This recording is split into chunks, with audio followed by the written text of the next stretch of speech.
বিয়ে রেজিস্টার্ড নয়, কিন্তু সব সোশ্যাল রিচুয়াল হয়েছে, তাহলে কি ম্যারেজটা লিগ্যাল? এই প্রশ্নটা অনেকেই আমাকে চ্যানেলে জিজ্ঞেস করছে, তাই আমি ভাবলাম আজকে এটা নিয়ে কথা বলি। নমস্কার, আইনের কথায় আমি অ্যাডভোকেট সিদ্ধান্ত ঘোষ। ইন্ডিয়াতে শুধু রেজিস্ট্রেশন না থাকলেই বিয়ে ইনভ্যালিড হয়ে যায় না।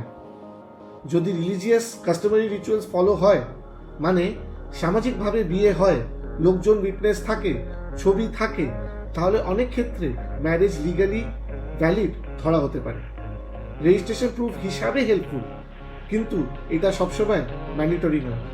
আর মেনটেন্যান্স পয়েন্ট অফ ভিউতে ওয়াইফ মেনটেন্যান্স ক্লেম করতে পারেন যদি রিলেশনশিপ জেনুইন হয়।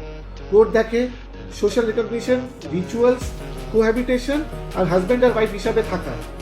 কিন্তু ডিভোর্স ছাড়া আবার যে কোনো পার্টি বিয়ে করে ফেললো, সেটা লিগ্যাল প্রবলেম ক্রিয়েট করতে পারে।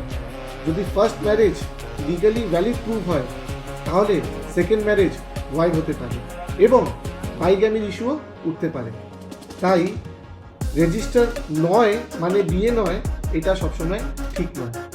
এটা সেভ করুন আর শেয়ার করুন, অনেকেই এটা জানে না। আর আপনার প্রশ্ন থাকলে কমেন্টে করুন। নমস্কার।